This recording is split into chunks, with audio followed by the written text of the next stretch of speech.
All right. Yeah, let's do this. Thrice.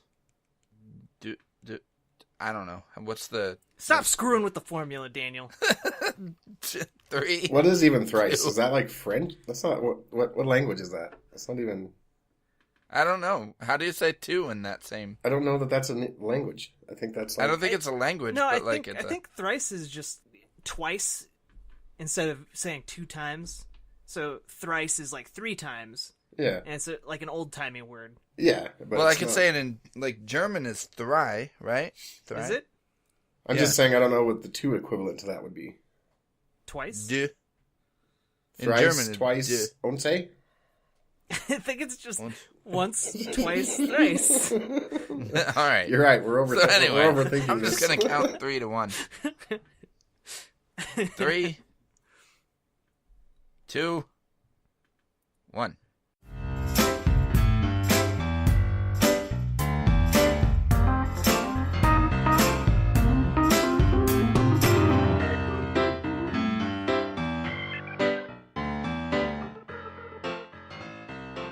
Hello and welcome to episode 51 of The Best Games Period. I'm your host, Jack Gardner, and with me this week are the lovable, trusty, handsome, and well-endowed Daniel Jones and Jeremy Brown.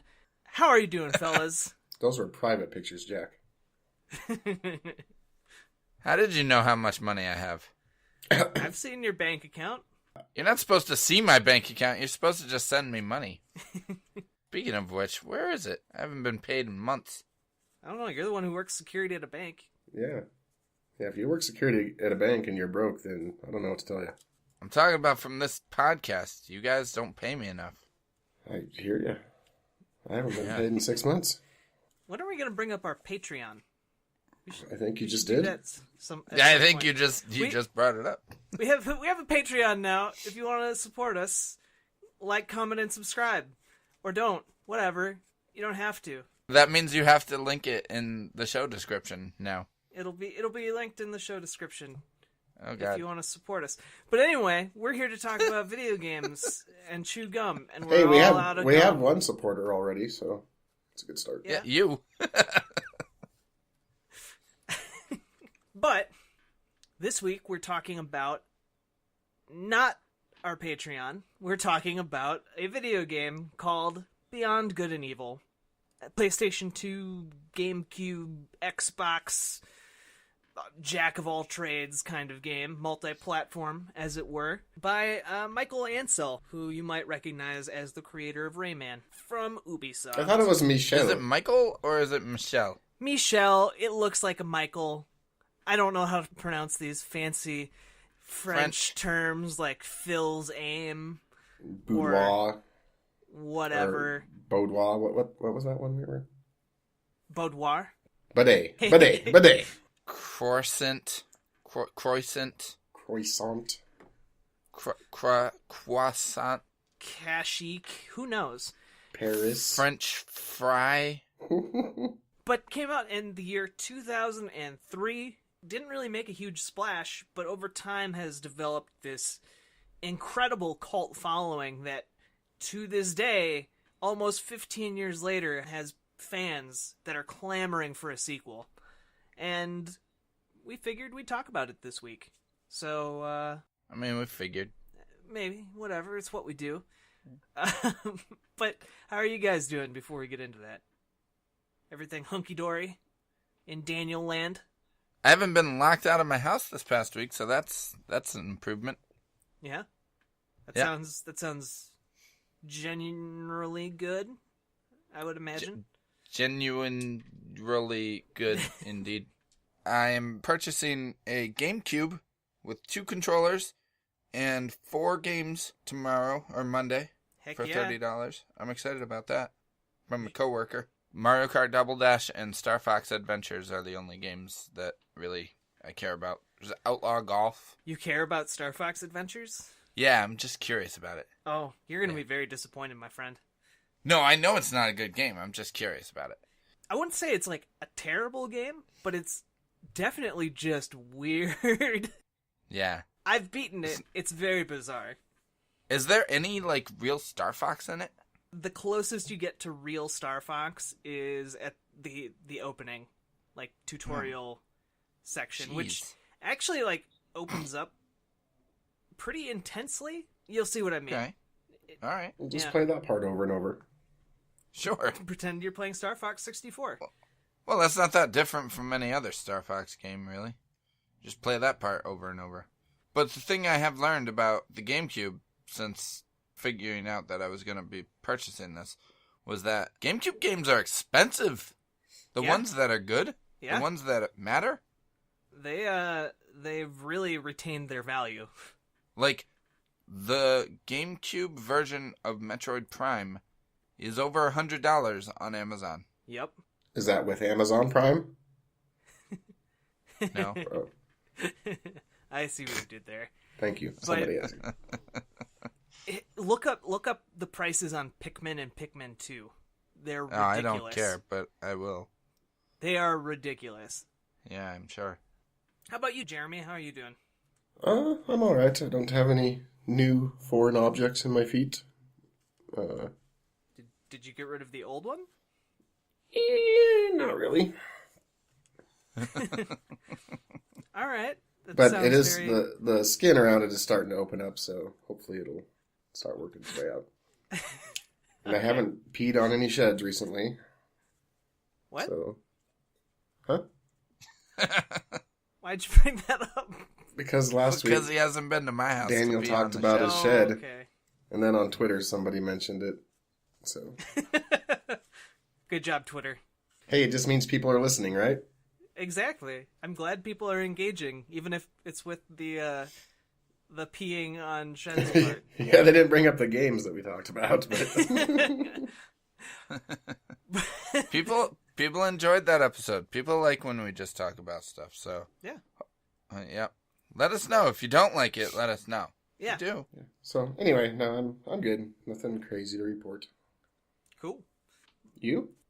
I did play a sizable chunk of Beyond Good and Evil this week. That was really interesting because I'd never actually played any of it before. You played the remastered version? No, I played the version that's on PC. I don't think that's the remastered version. I think it's just like a straight port, Okay. as far as I Probably. understand. Yeah. I mean, you can crank all the settings up. It looks pretty dang good. Yeah, what do you guys think of that game? I can definitely tell, like, right off the bat, I could tell why it's kind of considered a cult classic. It's definitely a different kind of game, at least initially. Well, I really enjoy that game. My first experience with it wasn't in 2003. It was, I don't know, probably 2009. So I had well, it must have been before that. Because I played it on my PS3 that had backwards compatibility. So it must have been like 2007-ish. Because Okay. that died by 2009. So a few years after it came out. Yeah, I really like it. And I played quite a bit of it after it was re-released on PSN and whatnot. I mean, I still really liked it, but I don't want to give away my hand quite yet.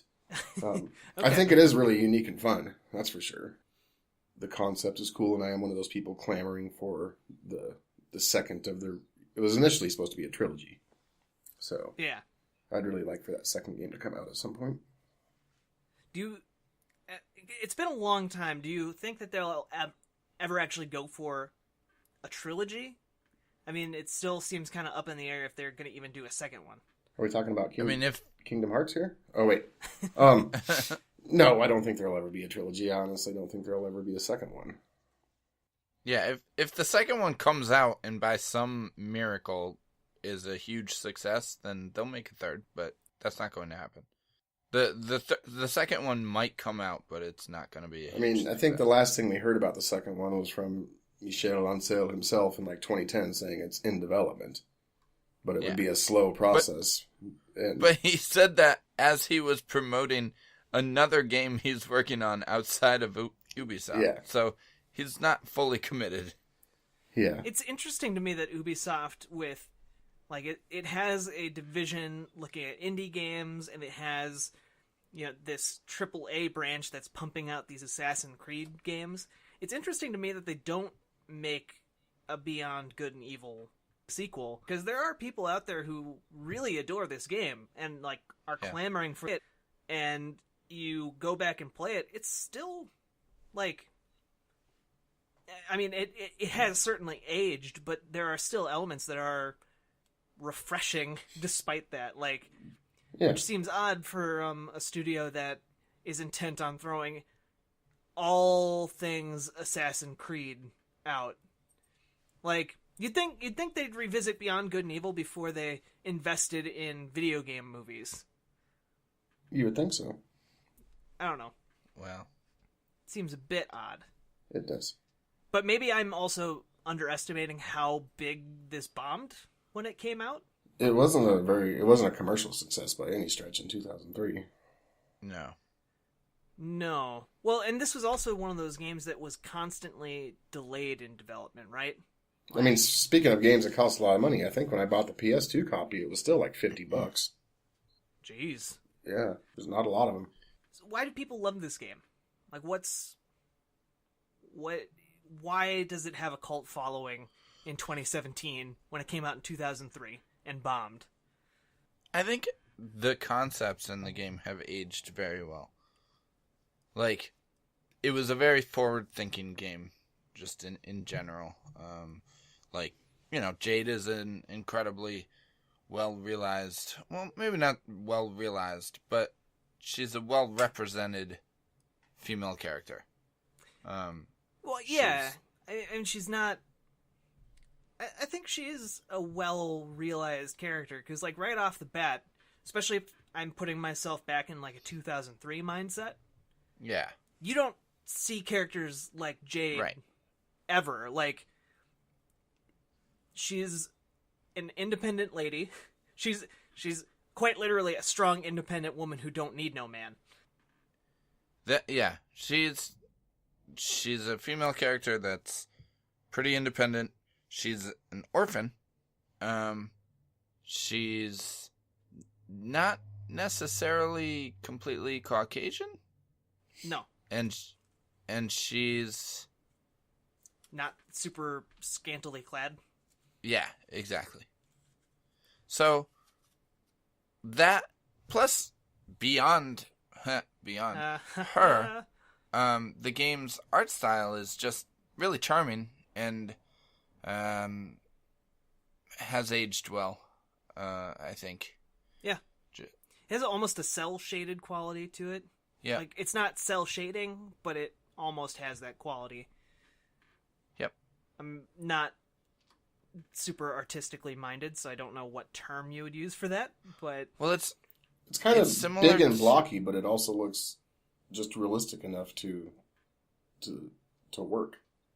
Yeah, I'm not artistic. It's similar to what, like, Nintendo's done lately with Zelda.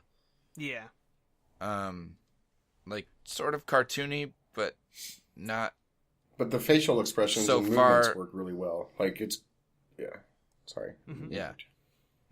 No. Just like it's not Wind Waker, but it's sort of cartoony, you know? Mm-hmm. Boy, we're really doing well here. Yeah, really. We know what we're talking about. But sorry, I interrupted you, Daniel. What were you No, that was about? Fuck off. I said it. It's sort of cartoony, but not like Wind Waker cartoon. You know, it's not hand drawn, cel shaded. It's just kind of not quite realistic. Okay. I think one of the reasons it has a big cult following is definitely it has a lot to do with Jade. I think that got people to be intrigued by the game. But I think the entire game, like, there's all kinds of different gameplay elements, and they all work pretty well. Like, the only one thing that stands out to me about this game that didn't work that great was the camera, if I remember right. But it had, stealth, platforming. It had even some of that early parkour type of stuff that, well, now Assassin's Creed is famous for. And it had a good, I guess, message to a lot of people. And having, a couple people bring down an entire alien race and government that really only take care of orphans like they're just nobodies that can't even pay their electric bill. To see that progress and that story throughout the game, I think the people that played it and took the time to enjoy it just kind of appreciated that. And I don't know that it was necessarily a political statement, but I think we all felt a little bit of rebellious Well, from time to time, and I think it just kind of resonates because of that. Yeah. I also think it's really refreshing that she's there is combat in the game, but the main core of the game is centered around her being a photojournalist. Yeah. That's cool. I love pictures. that. That was one of my favorite things. Great. Breaking out the camera and having Secundo scan them. Yeah, I mean, I think if you made a game I know that Beyond Good and Evil was a game where they couldn't make the game that they wanted to make because there was a lot of higher interference from higher ups, and I get the feeling maybe if they were making the game, they 100% wanted to make this be a game about like stealth and sneaking around and taking pictures, and I think that would be really neat. I mean, it has combat, so I'm just talking about a game that just doesn't exist, so don't mind me, I guess. Sounds like a cool game, though. I think the combat's actually pretty good in the game, though. Yeah. It's not like the best combat system in any game ever. But but it was 2003, and to have all those enemies on screen at the same time and not really suffer from frame rate issues because of that was pretty cutting edge back then. Well, and you mentioned like rebelliousness and kind of political messages, and I know Michel Ancel looked at this game and this game in fact was not drastically altered, but it was definitely shaped by the September 11th attacks.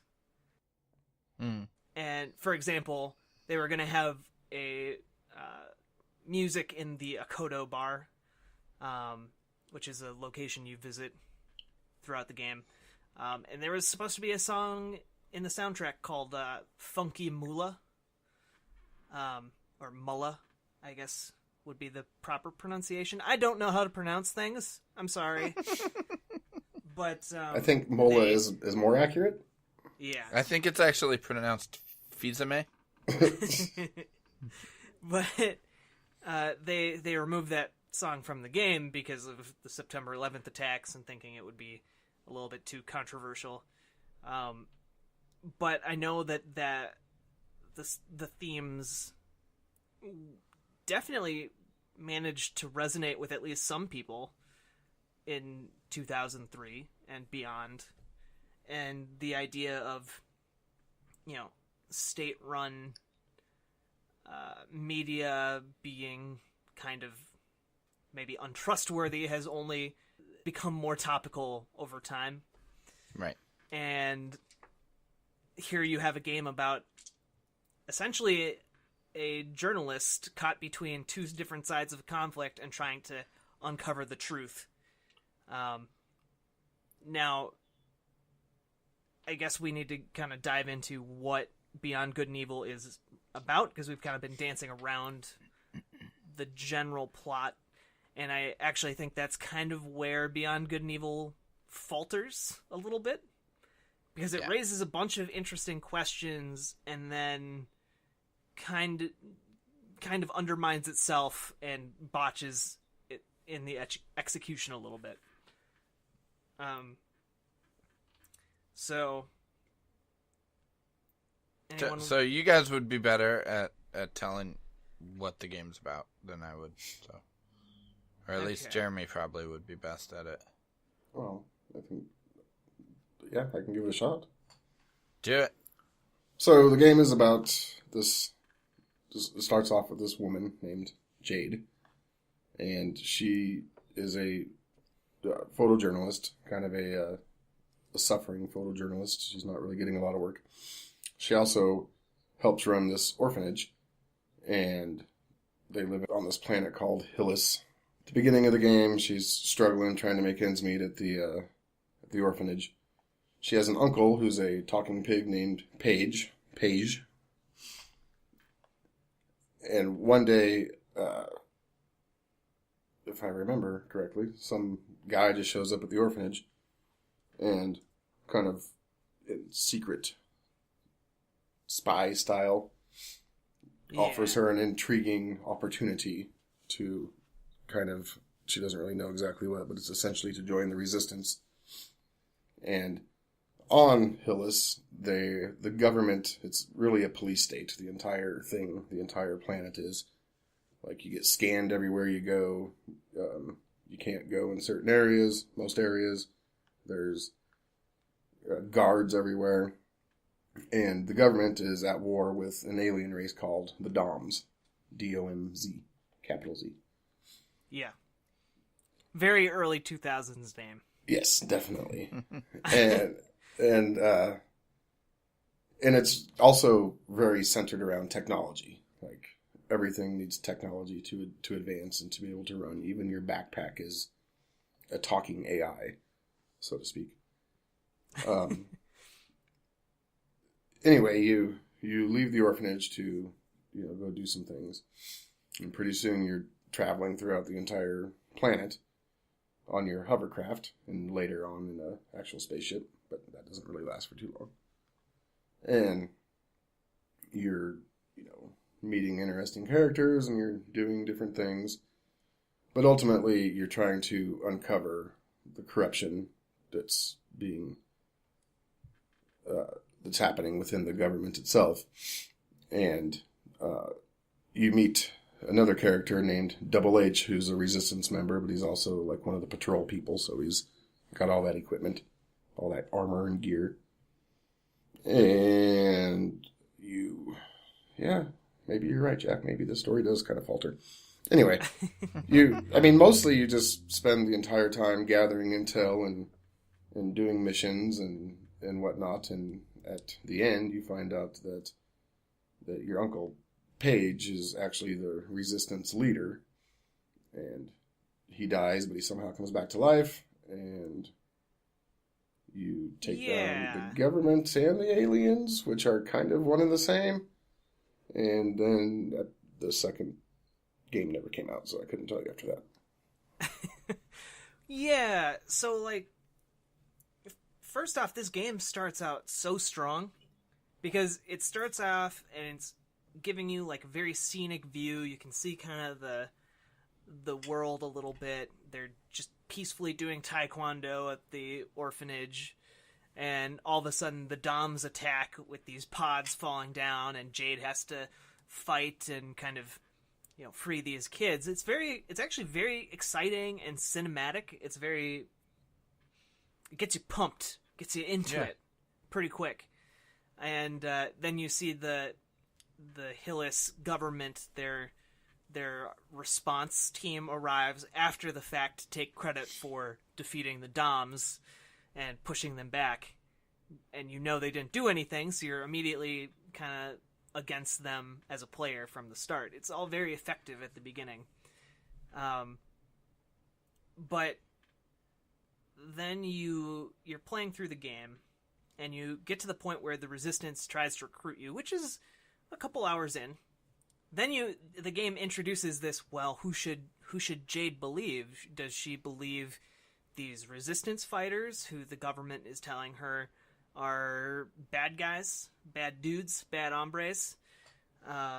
Or does she believe the government? And there's kind of this back and forth that is almost immediately just undermined by the fact that she discovers, oh, the government is a bunch of slimy aliens in suits. So maybe I shouldn't trust them. And like, tease that out a little bit more, game. Tease that out. Let us mull on that central theme that you're presenting to us instead of immediately answering the question. Yeah. Then for me, the other part where it kind of falls apart a little bit more is at the end. It turns out Jade isn't just a normal photojournalist. She's the chosen one some spiritual prophecy power thing that has flown across the universe and inhabited her soul, and so that gives her the power to bring a bunch of people back from the dead, including Paige, and also defeat the alien. That's leader. another early 2000s thing. Yeah, It's very Star Wars-ish in a way. Yeah. It She's- is, she's but almost like like none a of the Jedi. rest.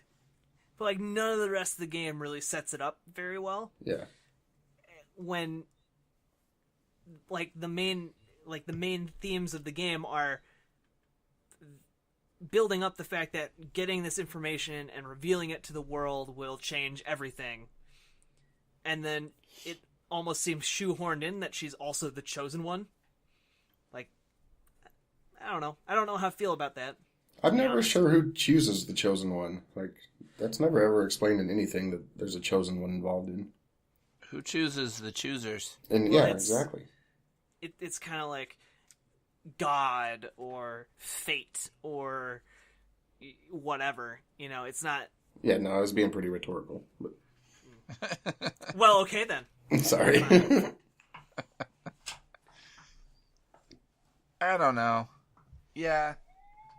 Uh-oh. Uh-oh. Uh-oh. Quinn's awake. She has some input too for the podcast. Anyway, she's fine. Yeah, I don't know. The game just never, like, it never really, for me, I always look for characters that I can really, I just want characters that endear themselves to me. You know, I want the game's characters to be relatable and endearing beyond just their concept. And I always felt like everything, specifically the characters in Beyond Good and Evil, was just presented as like a concept. Like, hey, look, she's an orphan and a photographer and she's kind of spunky. But then I never felt much of an attachment towards her. At least for, I don't know, the first, I don't know, I probably got like halfway through the game. And so I just was never really compelled to continue playing. The story just never really did much for me. You know, I get what you're saying. Although I will, because outside of the main two characters, I'll agree with you. The other cast, the other supporting cast members don't really pull a whole lot of weight.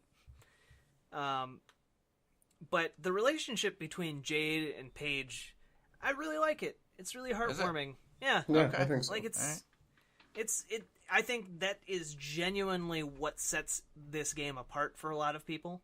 Okay. Is just their friendship and bond, and the way that's reinforced through gameplay and them helping each other out and talking with each other as, you know, action is happening on screen outside of cutscenes. I think that was really innovative for 2003, and it's stuck with a lot of people. And you know what? It's aged okay. Like, it's not the best thing ever, but I can see why people would have really liked it in early 2000s games. Especially when you're putting it alongside things like, you know, Ratchet and Clank and contemporaries like that. Or Star Fox Adventures. Where this is telling, like, not necessarily a mature story, but relatively more mature than something like Sly Cooper is trying to do, or, you know, maybe you could consider this more of a successful attempt to do Jack 3. Yeah, sort of. I could see that. But yeah, there's, I think in general, though, you're right with that criticism in that a lot of things are not really fully explored or fleshed out. Like there are characters that are memorable, but really only for their visual design. Like Han, for example, he's one of the main Resistance members. He's notable because he's a large-figured, bald man, Middle Eastern man, question mark, with a large mustache. Like, that just sticks out. Right. Visually, but his personality isn't necessarily the most memorable thing about him. Yeah. And I guess that's what I mean, is that, like, I feel like everything's sort of surface level that makes this game interesting. It's, you know, when you really get down to it, it's a Zelda game. And so what makes it interesting is the aesthetics and the art direction and the design of some of the characters and the design of the city. But beyond that, I don't know. I'm not saying I don't like the game. I do like the game. I have respect for the game. I like Michel Ancel. I like what he does. And I just, I think that's why, like, personally, I'm hesitant to say it's a best games period for kind of that reason. But yeah, because I don't think it necessarily does anything else really exceptionally. Yeah, I hear what you're saying. Like, this is the kind of game that attempts to do a lot of things, and it manages to do that wide range of things adequately. Like, it has racing segments. The racing isn't fantastic, but it's not bad. Yeah. And right. It has stealth segments that are not fantastic, but they're not bad. They're serviceable. Yeah. Right. And so a lot of things that maybe lesser games would screw up on, Beyond Good and Evil doesn't screw up, but they're not necessarily the greatest things ever either. They don't stand out or excel either. They're just there. Yeah. Yeah, and that's kind of why I mentioned earlier, like, if this game had gone more into the photography angle of the game, and that angle is certainly there, but if it had gone more into that, I think maybe the game itself would have benefited a lot more in the long run, just because it would have been more focused, and instead of trying to do all these things, you just focus on the core thing that sets your game apart. And one of the side things that you do in this game is take pictures of the various wildlife on the planet, and you can do that during boss fights and stuff, and it's a fun, interesting thing to do. Try and get, you know, pictures of this giant animal that's trying to murder you. Yes. And it's gotta be good pictures too. You can't just exactly. It takes time. I got really upset because I kept trying to take pictures of this giant, like, floaty fish thing. That sea monster thing? To murder me. Yeah. Yeah. That was a pain. And it is a pain. I kept taking the pictures and it was like, this isn't good enough. I'm like, the zoological research lady, I'm taking pictures of this monster that is trying to murder me, and you're saying it's not framed well enough? Screw you. And like those are the parts of the game that really stood out to me, and that and the relationship between the characters, I feel like there should have been a little bit more focus there. But that's not the game we have. We have the game more focus on the camera. Yes. And it just kind of this feels like the kind of game. Let me start that thought over. Only 30 people were assigned to the team to make this game, which is only slightly more than made. I think many less people than made Ocarina of Time. If I'm right off the top of my head, I'm pretty sure of that. Yeah. And they were tackling something that's much bigger in scale. And I think they did a pretty okay job with the resources that Ubisoft gave them for this project. Yeah. I mean, part of it is Michel Ancel wanted to do something that wasn't Rayman for a change, Right. and was only given a very limited experimental budget with which to finish it, and I think that might have held the project back a little bit. I feel you. Maybe for the better. I'm not sure. Yeah, possibly. We'll never know. I mean, you were asking earlier about like why did Beyond Good and Evil, like why has it developed such a cult following? I really think it is simply because it is so unique, and like I think it's kind of telling with the AAA industry that like there haven't been many games since, at least not in the AAA space, that have really done what that game did, or have even really tried. Like it's really unique. It's really like smartly designed. It's contemporary. It feels just like the character design, the character of Jade specifically, the way she's designed, she's kind of an evergreen character design. Just, I mean, she just. I see what you're doing like there. I Green saw it too. Jade. I didn't do that on purpose. But like, she's. It doesn't matter how old you are or what year it is, like that you can relate to that, and that lasts. And also the fact that it's a unique game, and there still aren't really a lot of games in the AAA space that take risks like that. Yeah, I mean, just off the top of my head, I can only think of two other games that have really delved in, at least high-profile games. Maybe there are super obscure games I don't know about, but you got Fatal Frame and you got Pokemon Snap in terms of games that have used taking pictures as a core game mechanic. Right. Yeah. That's I about wanted that ability in No Man's Sky. It's really kind of dumb. All you can do is scan the animals. I want to be able to take pictures of them, but whatever. But not only that, just like the design of the characters and the design of the world, and everything about that game is super unique. It was trying things that AAA games just weren't trying that much at the time, and they still continue to not really try to do.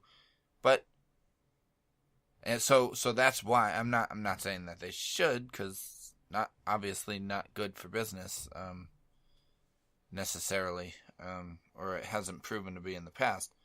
And this game's an example of that, but like that's exactly why I think why it has developed a cult following, because people just kind of there is an audience for that. It just might not be a huge audience. Yeah.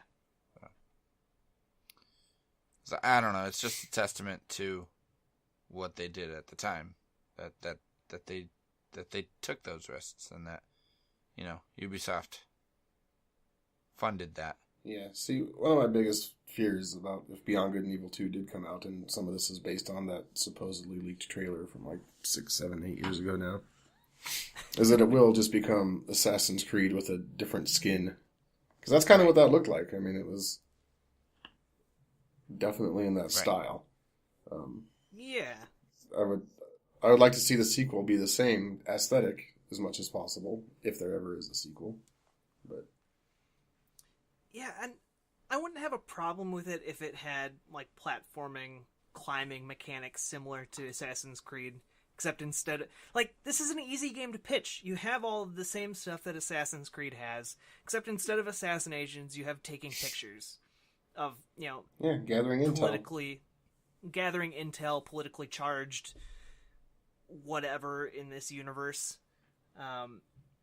And like, it seems like something that would be easy to like develop for Ubisoft, a giant AAA game developer publishing juggernaut. And the fact that it hasn't just seems kind of odd to me. Like, it's a free pass to make something that is different, but allows you to kind of stretch your creative muscles, and Ubisoft does that already with things like, Child of Light, for example. Yeah. So Valiant Hearts and Home. Yeah. Grow Home and Grow Up. Yeah. Yeah. Obviously, those would call for significantly less investment than a sequel to Beyond Good and Evil would have. Right. But at the same time, you have a vocal community that's already asking for a sequel to it. So I don't think it's one of the best games, period. Oh, we're doing this now. Okay. Yeah. Oh, we're there. Okay.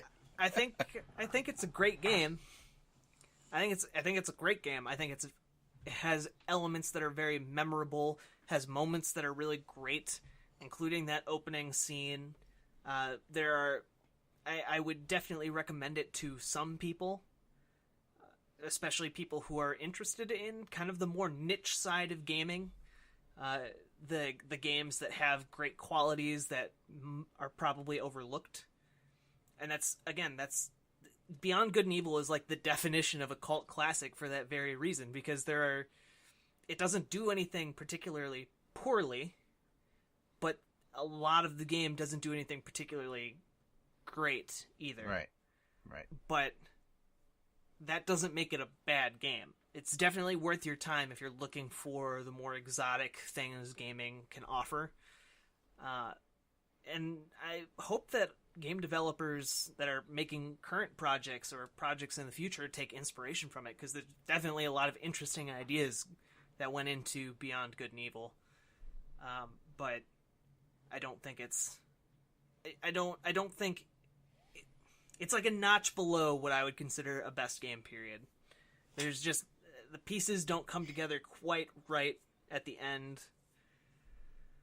for me to give it a stamp of approval. Fair enough. Yeah, I kind of feel exactly the same way. Yeah. I really like it. I admire what it does. And to be honest, I'm super glad that it exists, because if it didn't, Peter Jackson wouldn't have played it, and he wouldn't have wanted Michel Ancel to make the King Kong game, which I love. That's right. We didn't talk about that.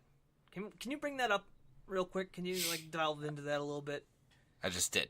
But you didn't delve into it a whole lot. Like, Peter Jackson played this game and was so impressed that he was showing it in movie theaters. Yeah. That's a thing that happened. This game was played in movie theaters. I mean, yeah, he really liked it. He reached out to probably just to Ubisoft and said, "I want those people to make my King Kong game." And so Michel Ancel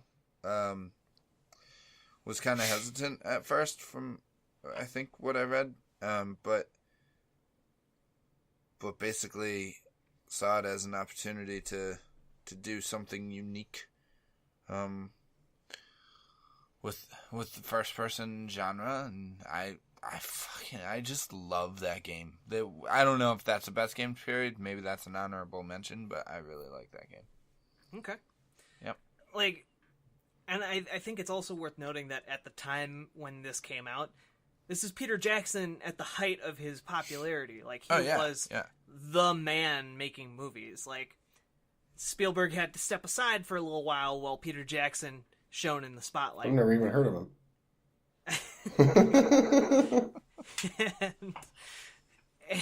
and so, a lot of people were considering this, the legitimizing moment of video games, where the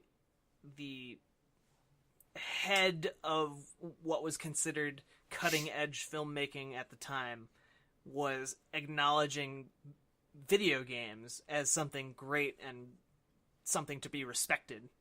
Too bad he didn't play this game before the Lord of the Rings games came out. Hey, those games were great. What? Yeah, Two Towers and Return of the King were good. Oh my gosh. Oh, no, those games are honorable mentions for me. Yeah. I love those things. Heck yeah. They're some of the greatest 3D brawlers out there. Yep. I know you disagree, but you're wrong. Maybe we should okay. do a Maybe I an just wanted them episode to on be those. so much better. I don't know. When I played those, I was pretty new to games at that time, so I was probably expecting them to be like the movies. Oh, yeah, no. And they just weren't. No. Anyway. Sounds like you... Yeah. I equate those games to the old Super I did like Star the King Wars Kong game, games. though. Yeah, that game's Yeah. good. It was great. It has problems, but... Yeah. I think of those Lord of the Rings games as like modern versions of Golden Axe. Yeah. If you ignore the modern version of Golden Axe, Okay. which sucks. Don't play modern Golden Axe. You guys don't remember that? Kind of. I never played it. I remember that it happened. I remember the, logo. I really have no connection to Golden Axe at all, so. Really?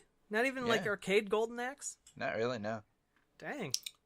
That game was my jam. Yeah. Anyway, Yeah. Jeremy, where do you fall in this game? I know you love it a lot. Well, as usual, you guys have terrible, terrible opinions most of the time. But not today. I'm with you. I don't think it should be classified as a best games period. Is it, endearing to me? Absolutely. And I think, Jack, you're accurate when you said that relationship between Paige and Jade kind of sells it. It really does. The rest of the game is a little bit hollow. Definitely the characters. I will say I do like Double H, but I think that was just because he was so quirky. It kind of reminded me of Captain Quark in that way. So, but aside from those three, I couldn't have even told you the names of any of the other people except for maybe the book bag, messenger bag guy. Yeah. So clearly they weren't that memorable. Well, and you bring up the characters, and again, I just want to remind everyone that the poster childs for these kinds of games in the early 2000s were Ratchet and Clank, who had very little chemistry in the first couple games. You had Sly Cooper and his cohorts, which were... And then you had Jack and Daxter, and all those characters are kind of cut from the same cloth in those 3 games, which is why I think they're kind of lumped together oftentimes. The kind of character I'm talking about, like, I'm cool, Yes. I'm edgy, and I have a sense of humor. I don't know, kind of the Sonic the Hedgehog syndrome that they all suffer from. Beyond Good and Evil doesn't have that, and I think that's just another thing that set it so much apart from other games of the time. And instead it focused on this actual rather touching relationship between these two friends. Yeah. And that part is touching. But it's probably the most well fleshed out part of the game. It does a lot of things, and like you touched on also, it does them well enough for them to keep you interested and be fun, but not really well enough to stand out. Maybe it does too many things. I don't know. And I kind of think that Assassin's Creed actually draws a lot from this game. Yeah. I think this was the first game I ever played where you could just jump up on a ledge and it would kind of pull yourself up. The combat with the staff, at least, is pretty similar to Assassin's Creed sword combat. So, I guess if there was a sequel, hopefully it wouldn't be just like Assassin's Creed. It would be like the next Assassin's Creed is going to be, if that makes any sense. But there won't be a sequel, so I'm not really worried about that. Anyway, no, it's a no for me.